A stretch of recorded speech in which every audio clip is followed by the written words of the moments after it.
You know what's crazy, man? We live in this time where everything's labeled, branded, packaged, even spirituality. You got people identifying themselves not by what they believe, but by what group they belong to. Like, I'm this or I'm that. It's all turned into a checkbox culture. But Rowan, man, that dude was different. Everyone saw Mr. Bean, right? The silent comedian, the physical humor, the weird faces. But underneath that silence, there was a man who thought deeply. He used to talk about meaning, not labels. And that's a massive distinction. See, there's this thing, meaning. That's what humans are starving for right now. You can have all the technology, all the luxury, all the dopamine hits from your phone, but when you strip it all away, people are hollow. You can see it in their eyes, dude. Lost. And that's what he was pointing out. Not in a preachy way, not in a convert or follow this kind of way. He was saying that Islam, in its essence, preserves something the modern West forgot, a rooted sense of meaning. Now think about that. Islam, for centuries, has had this structure, this discipline, this rhythm of life, the prayer, the fasting, the community, the moral framework. It's all built around the idea that life isn't random, it's not chaos, there's purpose behind every breath. That's what he admired, not the politics, not the noise, but the heart of it. And he saw in the West that meaning had become something optional. Like, yeah, maybe I'll find purpose when I'm done chasing money or validation. And Rowan, being the thinker he was, looked at that gap and said, this is what's killing us inside. The modern man has everything except meaning. You see it in depression rates, in addiction, in this constant need for entertainment. We're all trying to fill that void. But Islam, in his eyes, still carried that old world anchor, that why, that spiritual compass that says, you're not just here to exist, you're here to serve, to grow, to align with something bigger than yourself.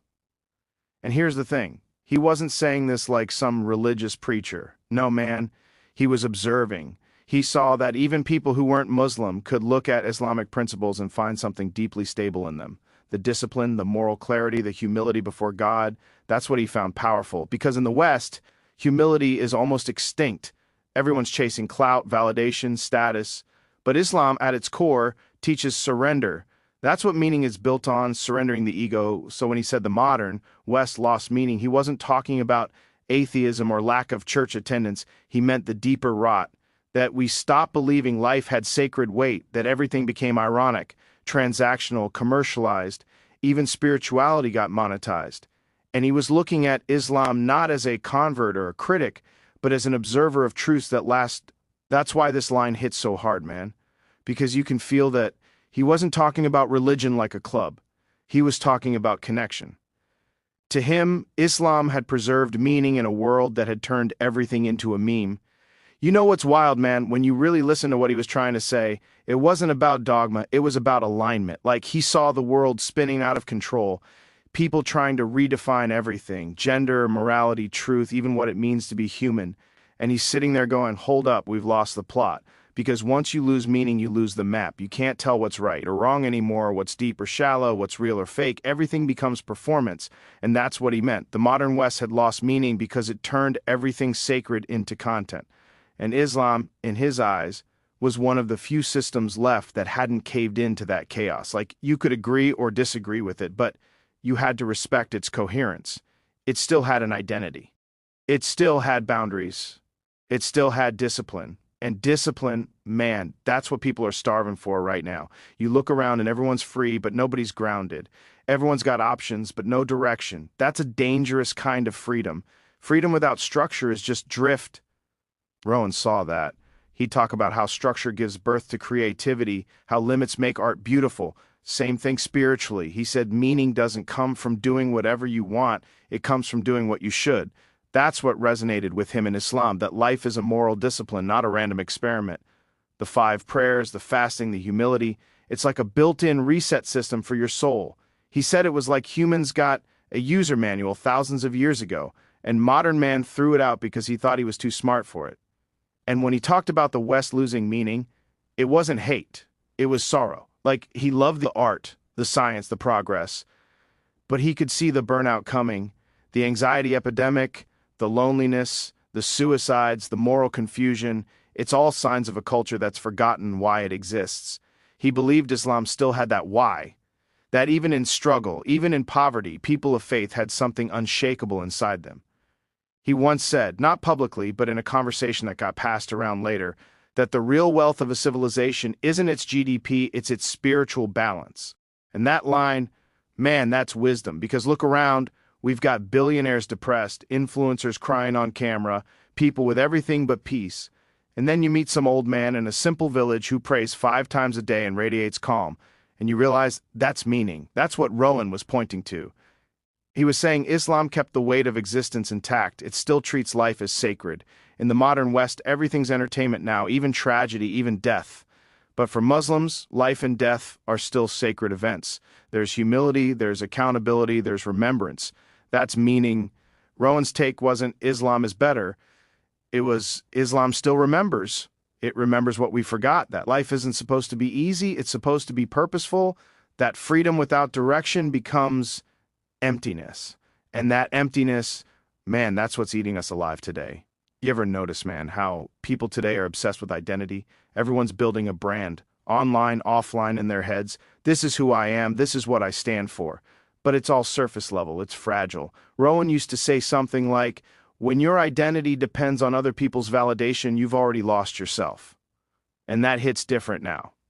Because that's what we're seeing everywhere. People trying to fill that spiritual void with personality, but you can't build meaning out of ego. It collapses every time, and that's where he saw something ancient and grounded in Islam, that surrender of the self, the idea that you're not the center of the universe, that you bow not to your desires but to something greater.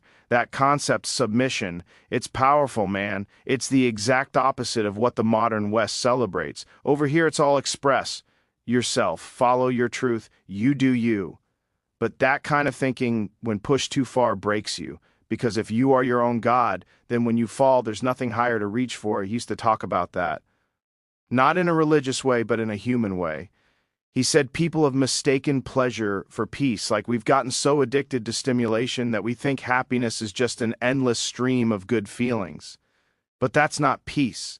Peace comes from order, from knowing your place in the vastness of existence.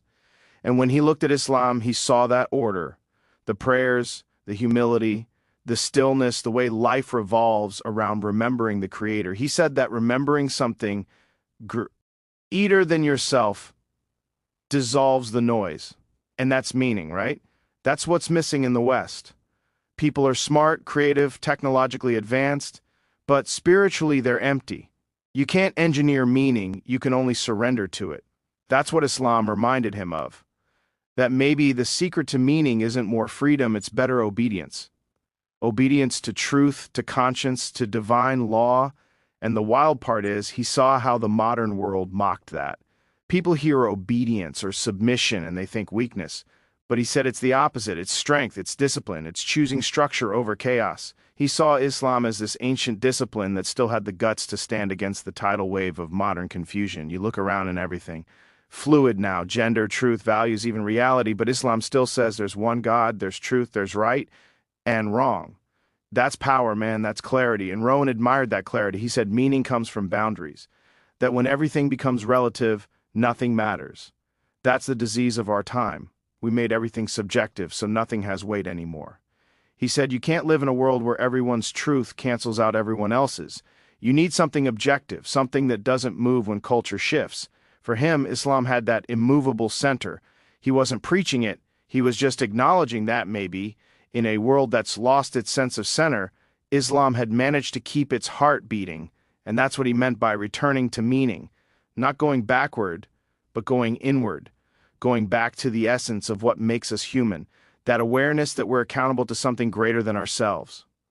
That's what he was chasing. That's what the modern mind forgot. You know what's fascinating, man? The way he talked about the future, it wasn't all doom and gloom. Rowan wasn't that kind of guy. He had this quiet optimism, this belief that humanity always finds its way back when it drifts too far. He said something like, when people get tired of noise, they start craving silence. And that's what he thought was coming. The world was getting too loud, too fast, too empty. And eventually people would snap out of it. They'd start searching again, searching for depth, for purpose, for something real. And in that search, he believed, they'd find themselves looking toward faith again. And he mentioned Islam specifically, not because of conversion or dominance, but because he saw it as a living example of meaning that refused to die. You could suppress it, mock it, misunderstand it, but you couldn't erase it. It kept re-emerging. Every generation, every time people thought it was fading, it came back, through faith, through community, through unbreakable conviction. That resilience blew his mind. He said it's like a fire that never goes out, no matter how much modernity tries to bury it under distraction. He thought that fire, that sense of divine order, might just be the thing that saves us from total spiritual collapse. He said when societies lose belief, they lose balance. And balance is everything. Science, politics, art, none of that survives long without a moral center. And that's what he felt Islam still carried, a moral center that didn't bend with trends. He admired that deeply because he saw how the West, for all its brilliance, had turned morality into opinion. And when morality becomes opinion, truth dies. He'd say, maybe Islam's discipline is what the modern world needs, not to control it, but to ground it. That's a heavy statement, man, because it takes humility to say that, to admit that maybe the system we mocked has something we lost. He said he wasn't impressed by how modern man could fly to Mars. He was impressed by the person who could kneel down 5 times a day in gratitude. Because one is a conquest of space and the other is a conquest of self. And ONL, why one of them brings peace. That's what shook people. Because it came from a man nobody expected it from. The comedian, the clown, the guy who made the world laugh without saying a word. But behind those silent performances was someone who understood silence itself, the silence between man and his creator. He saw that the world had replaced that silence with noise, and he wanted to remind us that meaning still lives in stillness, that maybe, just maybe, the future belongs not to those who shout the loudest, but to those who remember the deepest. And that's why his words hit like a prophecy, man. He wasn't glorifying any religion. He was calling out a truth, that Islam, through all its trials, still guards a doorway back to meaning, a meaning the West forgot when it traded spirit for speed, depth for data, and truth for trends. He believed humanity would eventually circle back, that after all the chaos, all the confusion, all the loneliness, people would look for what never changed. And there, waiting quietly, would be the same truth he spent his life trying to understand